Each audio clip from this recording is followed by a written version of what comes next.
Hello, YouTubers, and welcome to Level-Headed News. This is your host, Brenda. I have two articles in this episode for you. The URLs are in the description of the video for your convenience. We're waiting on the audio to come up here so I make sure it's all working. Hello? There it goes. Okay, first one I have is off of Breitbart. And it says, author of book on Islamic terror, UCLA banned from free speech event. Administrators at UCLA Law School allowed student protesters to block an invited author from selling his book about Islamic terrorism at a university seminar about free speech, according to the author. Elon, the director of policy research at the Ayn Rand Institute, was invited to the university discussion event as part of Rand Institute. The Institute helped sponsor the February 1st, 2017 event entitled, Is Free Speech Under Attack?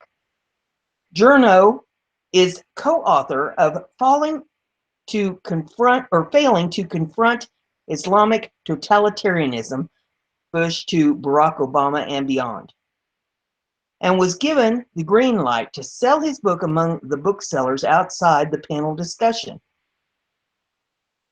In an op-ed published by the Hill newspaper, Journo described his book as an investigation into how certain ideas undercut America's response to the jihadist movement, including, notably, its attacks on freedom of speech. The book sat at its display table. A group of UCLA students took umbrage over the book and agitated to have it removed. Students surrounded the table where the book was displayed and began to insist. In his op-ed, Journo noted that none of the students admitted to having read any part of the book. And there's some video trying to play here. Let me get past that. There we go. They felt that the book was offensive and insulting with the views that I and my co-author, Onkar Gahat, put forward. Our views, it seems, were Islamophobic. Based on what? Then it was the book's title, Journo wrote. The author said the students enforced their own brand of thought control and surrounded his table from the interested buyers. Then the demonstrators demanded that school officials ban the book from the forum. By blocking access to the book, they were trying to ban it, he wrote. Shockingly, a staffer of the college agreed with the students and ordered the book banned from the premises. Journo said a rep from UCLA did step in to abet the students' protesters. Inflammatory, it had to go, he says. Thus, at a panel about freedom of speech and to it, not least from Islamists, UCLA students and school administrators tried to ban a book that highlights the importance of free speech. Their persistent failure to confront Islamic totalitarianism and that movement's global assaults on free speech, Journo said. Journo concluded that the incident is a sad example of the way today's students are taught to put their feelings above facts. Some students demand to be from what they merely believe without evidence are uncongenial views, he wrote. They demand that non-orthodox views be silenced, and such universities such as UCLA willingly coddle and appease them. The incident, Journo concluded, well for the future leaders of the nation. The next article that I have for you,